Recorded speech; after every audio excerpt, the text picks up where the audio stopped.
Assalamualaikum. In this video you will study about third conditional. Third conditional is used for the long past activity. इसका मतलब कि past में कोई बहुत पुरानी बात है, कोई हादसा एक्सीडेंट से रिलेटेड या ऐसी बात या जिसको अब हम डिस्कस कर सकते हैं पर उसमें हम कुछ कर नहीं सकते।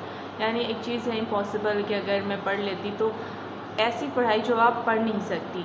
तो ऐसे सेंटेंसेस जो लॉन्ग टर्म में आप करते हो, अगर मैं ये कर लेती तो ये हो जाता, लेकिन आप वो इम्पॉसिबल है कि आप सिर्फ उस पर बात कर सकते हैं पर आप उसमें कोई चेंजिंग नहीं ला सकते। तो ऐसे सेंटेंसेस को हम थर्ड कंडीशनल में बनाएंगे। और थर्ड कंडीशनल में दो क्लॉजेस होते हैं, एक डिपेंडेंट और एक इंडिपेंडेंट। तो डिपेंडेंट क्लॉज और इंडिपेंडेंट क्लॉज को में इसमें क्या यूज़ करते हैं, let's see first the formula of third conditional क्या है। थर्ड कंडीशनल में जो आपके अगर वाला जो क्लॉज है इसके लिए आप बनाओगे इफ़ के बाद पास्ट परफेक्ट को यूज़ करना है, यानी सब्जेक्ट पास्ट परफेक्ट में हम यूज़ करते हैं हेल्पिंग वर्ब हैड और third form of the verb and then object. इसके साथ जो दूसरा क्लॉज आप कनेक्ट करोगे उसमें आपने यूज़ करना है subject would have third form of the verb then object. तो जस्ट आपको कंडीशनल सेंटेंसेस में याद रखना होता है कि there are three types of conditional, first second और थर्ड। तो फर्स्ट को कैसे रिकग्नाइज़ करते हैं, उसका फॉर्मूला क्या है, सेकंड को कैसे करते हैं रिकग्नाइज़, उसका क्या फॉर्मूला, और थर्ड। तो आज मैं आपको बताने जा रही हूँ कि थर्ड कंडीशनल के सेंटेंसेस कैसे होते हैं और उनका फॉर्मूला क्या होता है। तो आपने देखा formula, if clause if plus past perfect then subject would have third form of the verb. Let's see the examples. First example is अगर मैंने पढ़ा होता तो पास हो गया होता। तो अब आपको लगता है कि अब तो मैं पढ़ ही नहीं पाऊँगा क्योंकि अब पास्ट की बात है, शायद आपने मैट्रिक कर लिया हो और अब आप ग्रेजुएशन कर चुके हो तो अब आप दोबारा मैट्रिक नहीं कर सकते। तो ऐसे सेंटेंसेस जो पास्ट की बात हो और अब उसमें कुछ आप कर नहीं सकते तो ये थर्ड कंडीशनल हुआ। तो अगर वाला जो क्लॉज है अगर मैंने पढ़ा होता या पास्ट परफेक्ट में बनाएंगे, दूसरा है तो मैं पास हो गया होता या बनाएंगे would have third form of the verb में। तो if I had studied I would have passed. If को हमने स्टार्टिंग में स्टार्ट किया तो हम दूसरे क्लॉज से पहले कॉमा लगाएंगे। सेकंड सेंटेंसेस अगर मैंने बाहर खाना नहीं खाया होता तो मुझे इन्फेक्शन नहीं हुआ होता। तो अगर के लिए आपने पास्ट परफेक्ट में बनाना है, if I had not eaten out, eat out का मतलब होता है बाहर खाना खाना। तो चूँकि ये पास्ट परफेक्ट है तो यहाँ पर ईटन आउट यूज़ करेंगे, मुझे इन्फेक्शन नहीं हुआ होता, I wouldn't have had an infection. अगर तुमने झूठ नहीं बोला होता तो मैं तुम्हारी मदद ज़रूर करता। तो अगर वाला सेंटेंस पास्ट परफेक्ट में बनाते, if you had not told a lie I would definitely have help you. तो सेकेंड क्लॉज को हमने वुड हैव पे बनाया, I would definitely have helped you.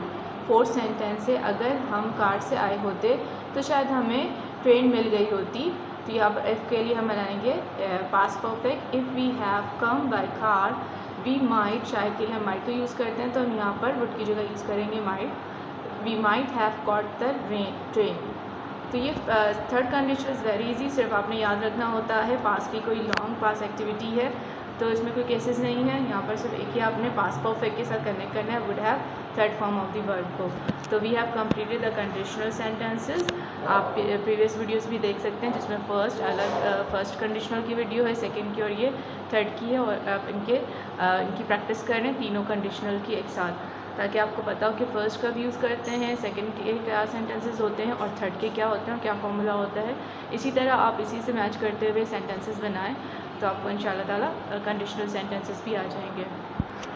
Let's see some structures. First structure is until. इस video में आप सीखोगे कि अनटिल और अनलेस को कहाँ यूज़ करते हैं। अनटिल और अनलेस की मीनिंग एक ही होती है, जब तक कि नहीं। तो बस आपको पता होना चाहिए अनटिल कब यूज़ करना है और अनलेस कब यूज़ करना है। अनटिल हम यूज़ करते हैं जब हम टाइम की से रिलेटेड बात करते हैं और इसकी उर्दू होती है जब तक कि नहीं। सपोज़ मेरा यहाँ इंतज़ार करो जब तक मैं नहीं आ जाता। और अनटिल के जो क्लॉसेस अगर प्रेजेंट के हैं तो हम प्रेजेंट सिंपल बनाते हैं, अगर पास्ट है तो पास्ट सिंपल में बनाते हैं। और अनटिल में आपको याद रखना होता है कि नहीं इसमें ऑटोमेटिकली खुद ही है तो आप इसके अनटिल वाले क्लॉज में आप नेगेटिव सेंटेंस नहीं बनाएंगे। तो मेरा यहाँ इंतज़ार करो जब तक कि मैं नहीं आ जाता, तो wait for me here until I come. तो जब तक मैं नहीं आ जाता, तो आपने देखा जब तक मैं नहीं में ही अनटिल है, तो आपने ऐसे नहीं बनाना कि अनटिल आई डोंट कम, तो ऐसे नहीं बनेगा। आपने नॉट या नेगेटिव सेंटेंस नहीं बनाने हैं अनटिल के बाद, अनटिल आई कम। जब तक वो नहीं आएगा मैं कहीं नहीं जाऊंगा। आप अनटिल के क्लॉज को पहले भी बना सकते हैं अनटिल ही कम्स, क्योंकि ये फ्यूचर है लेकिन आपने प्रेजेंट सिंपल और पास्ट सिंपल को ही बनाना है। अंटिल के बाद वाले क्लॉज को। अंटिल ही कम्स, जब तक वो नहीं आएगा, क्योंकि ही है तो हम प्रेजेंट सिंपल के रूल्स को फॉलो करेंगे। ही के बाद कम्स लगाएंगे, और अंटिल आपने पहले यूज़ किया है तो यहाँ पर इसके दूसरे क्लॉज से पहले कॉमा लगाएंगे। मैं कहीं नहीं जाऊँगा, I will not go anywhere. तो यहाँ पर कहीं नहीं जाऊँगा, I will not go anywhere. Third sentences, जब तक ये वो नहीं आया हमने प्रोग्राम शुरू नहीं किया। अंटिल के क्लॉज को आपने रूल्स फॉलो करना है, उसके बाद आपने देखना है कि जो उसके साथ दूसरा क्लॉज है वो जिस भी टेंस में हो या कोई भी स्ट्रक्चर हो, आपने उसी में बनाना है। तो जब तक वो नहीं आया, हम पास्ट की बात कर रहे हैं तो हम अंटिल के बाद जो टेंस यूज़ करेंगे, पास्ट सिंपल को यूज़ करेंगे। अंटिल ही कम, जब तक कि वो नहीं आया। We didn't start the program, हमने प्रोग्राम शुरू नहीं किया। इसके बाद देखिए अनलेस। अनलेस को कहाँ यूज़ करते हैं, इसकी मीनिंग भी जब तक के नहीं है, लेकिन अनलेस को हम यूज़ करते हैं फॉर कंडीशन। अगर आपने कोई शर्त रखी है जब तक के तुम मुझे नहीं बताओगे, तो ये एक शर्त है, तो इसके लिए हम अनलेस यूज़ करेंगे। और आप इस पर इस तरह भी बना सकते हो, इफ़ सब्जेक्ट डू और डज़ नॉट, का मतलब कि अगर के साथ सेंटेंस आता है तो आप उसको प्रेजेंट सिंपल के साथ बनाओगे। सीधा एग्जाम्पल, मैं उसे मारूँगा, तो अगर उसने मेरे पैसे नहीं लौटाए, तो यहाँ पे दो क्लॉजेज है, मैं उसे मारूंगा, सिंपली आप बनाए आई विल बीट हिम। अगर उसने मेरे पैसे नहीं, इसे आप अनलेस पे भी बना सकते हैं और इसे आप इफ़ पे भी बना सकते हैं। तो अगर उसने मेरे पैसे नहीं लौटाए, इफ़ है तो यहाँ पर आप सिंपल डू और डज लगाओगे, लेकिन आपने अनलेस यूज़ किया है तो उसके बाद आपने नेगेटिव नहीं बनाना। Unless he returns my money, मैं नहीं पढ़ूँगा अगर तुम मुझे परेशान करोगे। तो अगर वाला सेंटेंस क्या है, कंडीशन है, अगर तुम मुझे परेशान करोगे। तो if you disturb me I will not study, या I will not study if you disturb me. Third sentences, जब तक तुम मुझे सच नहीं बताओगे मैं तुम्हारी मदद नहीं कर सकूँगा।